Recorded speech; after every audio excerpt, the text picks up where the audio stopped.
PJC Hudson. Okay, if you ask any restaurateur, they will tell you that South Africans love their meat.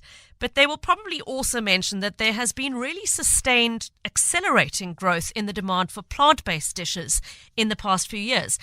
Gone are the days when a restaurant could get away with having a Greek salad or a very sad veggie platter with creamed spinach and butternut cubes as their sum total of vegetarian offerings. That just cannot happen anymore. These days, any restaurant worth its salt applies creativity and passion to the vegetarian options just as they do to the meat dishes. So much so that I actually quite regularly find myself ordering a vegetarian dish when I eat out.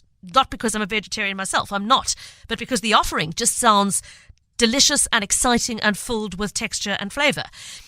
Replicating that at home, though, that is more of a challenge, especially if you are faced, as I am, with a somewhat rebellious family who just have not been convinced that a vegetarian dish can be satisfying and delicious. That says more about my cooking than anything else, and trust me, I have tried. But hopefully today's next guest is going to up my ante a little bit and give me some inspiration, because she has produced an absolutely gorgeous cookbook called Food That Loves You Back, and it is all about celebrating plant-based eating.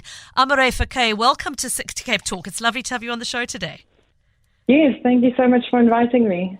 A number of reasons why people opt to become vegetarians. Some do it for animal rights reasons, some because of environmental concerns, some out of health consciousness. I'm interested to know, as a starting point, what was the decision for you? How long have you actually been vegetarian, and what brought you to that decision? Yes, so I am not entirely vegetarian. I try and stick to a vegetarian-based diet about 98% of the time. I do have a Afrikaans heritage, which is very based on the, meat eating.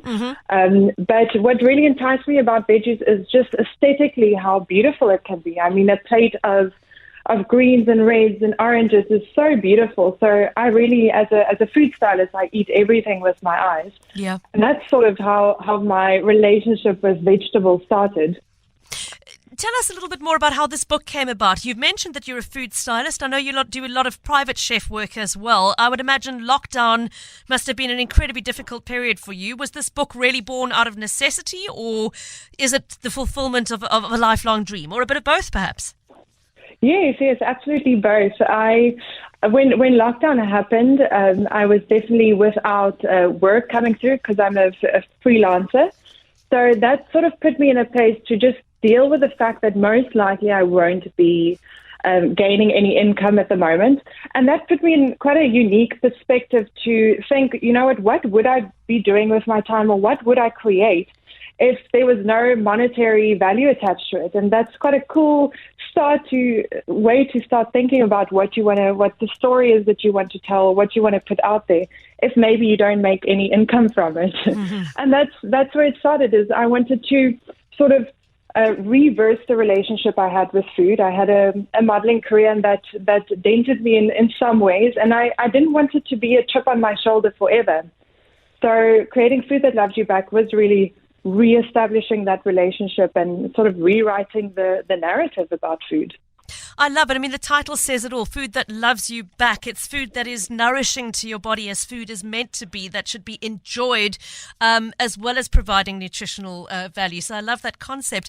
Amare, I mean, there are entire chapters dedicated to particular groupings of vegetables in this book. And you started with one of my all-time favorites. I love a leek in any way, shape, form or version, roasted, steamed, whatever. No. I absolutely love them. So when I opened up this book, and the first thing I saw jumping off the page was a photograph of a leek and pea dish with a yogurt and fresh herb sort of dressing on it. My mouth started salivating straight away. That is for me one of the standout dishes in this book that I'm most looking forward to cooking with. Talk to us about how you sort of chose to structure the book. I sort of chose to do it in a way that whenever I'm in the house and I see, okay, there's pumpkin left and there's leeks left, what can I do? So the book is structured in a way that you can really just look in your fridge and then open in that vegetable chapter, and it should be very easy. It's based on all ingredients that most people have in their homes. It's not unaccessible. So I really wanted to structure it in a way that you can say, okay, I feel like having pumpkin tonight. Let's go to that chapter and let's see what's available. And then I wanted to include the South African heritage, like the pumpkin cookies or the pumpkin tart, and my mom's, salad, which she's always made as we grown up. So I wanted to also include that South African flavors that we're also used to. So it shouldn't be too of an odd plant-based book that no one can relate to.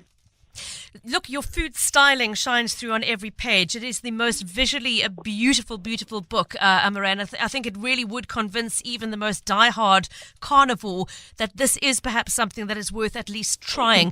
It's very clear that texture is a big part of the way you cook with vegetables, and I want to highlight that because for so many people, we've been put off the concept of vegetarian cooking because what we were served previously was soggy, overcooked, boring vegetarian dishes, maybe over-sweetened with sugar added to the mash and just no texture whatsoever.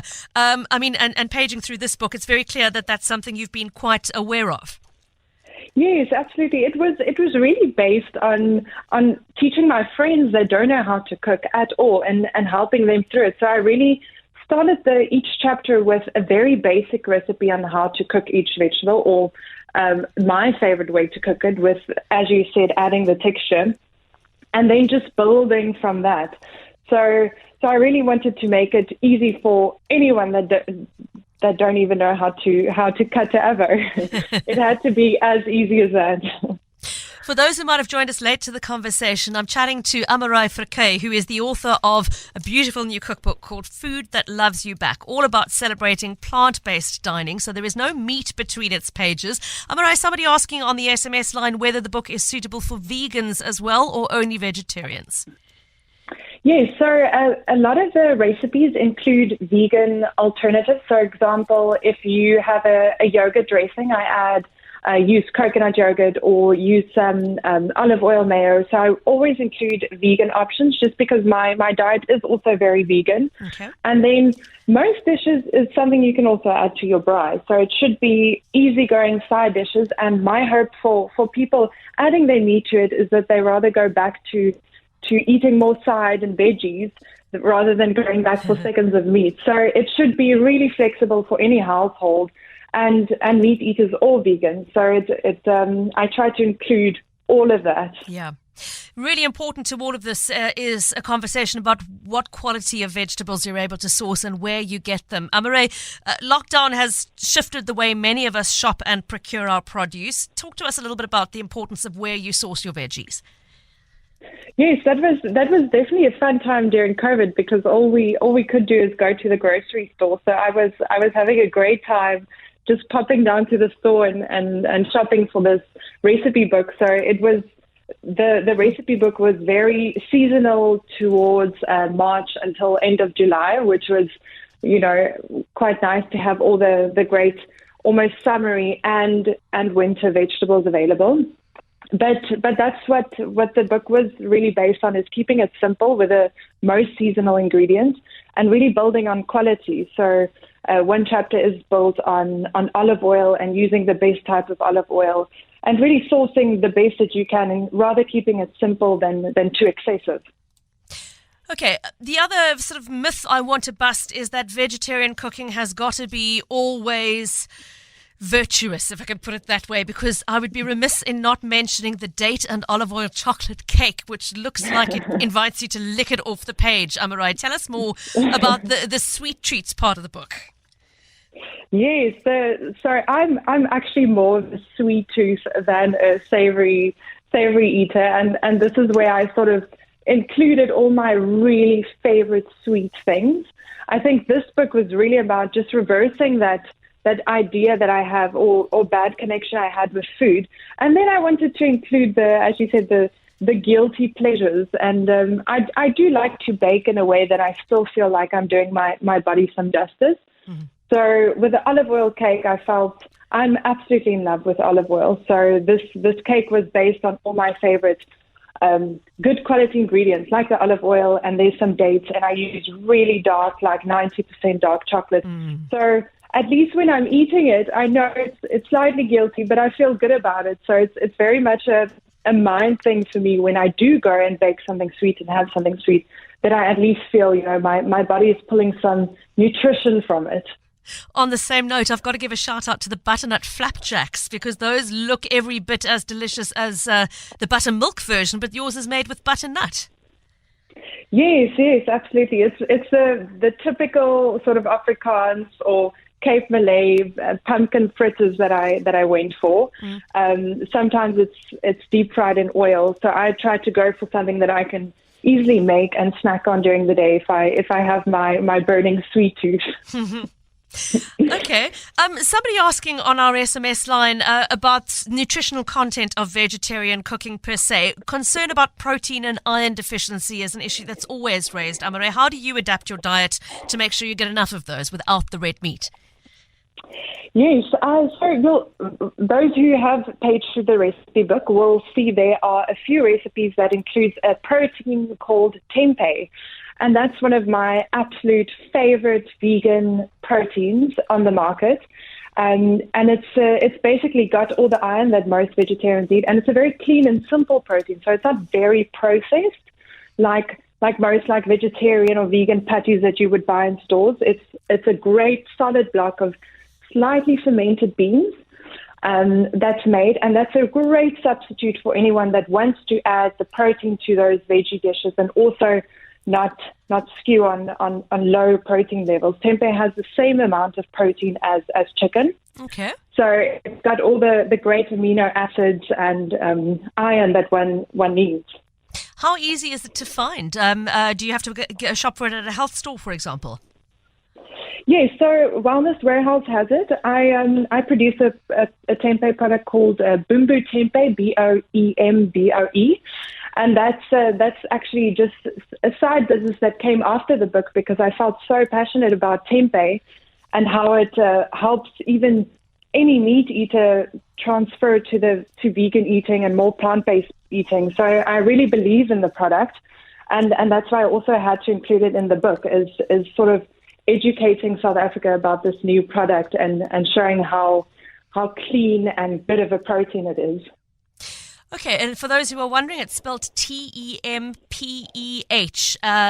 that tempeh that Amare has just referenced. So if you are looking for it for yourself to try out, that's what you're looking for on the shelves. Tempeh. Looks quite similar to tofu. Amare, a sort of big chunk of, it almost looks like a huge wodge of feta cheese to the naked eye. Yes, it's quite interesting. The Boombo tempeh is very much, people think it's like tofu, but the nice thing about tempeh now is that it's not processed, whereby tofu is blended and strained. Tempeh is the solid bean. And it's almost like imagining eating a chicken breast sort of minced with mushrooms. It's got the slight umami taste of mushrooms, because the tempeh is grown with a culture called mycelium, which is similar to mushrooms, the fungi. Mm-hmm. So it's got a very meaty, sort of nutty taste, which is why I've been able to convince a lot of Afrikaans meat eaters to try this product, and they absolutely love, putting it on the braai or just adding it as texture on dishes. So yeah, it's got a very almost chickeny taste, almost like if you would feed a chicken a lot of nuts in their diet, it would taste like that. So it's not a scary protein to work with. You really just cook it like you would cook chicken, like nice and crispy and browned in some good olive oil, and you've got a really solid, good protein for lunch or dinner or breakfast. Well, I have certainly learned something new today. Amare, thank you so much for joining us on the show, and thank you for this beautiful, beautiful book called Food That Loves You Back. Amare Fouquet is the author. It's published by Penguin Random House, in stores now at about 400 Rand a copy. Can I get insurance tailored to my needs with Absa iDirect? I can. I get personalized service that's committed to giving me the best deal. My premiums are guaranteed for 12 months and I get cash back after 3 claim-free years. Plus, my excess is limited to just 3,000 Rand. Get Absa iDirect to cover your vehicle, house contents and buildings today. Apply at absa.co.za. We do more so you can. That's Africanacity. Absa iDirect is a product of Absa.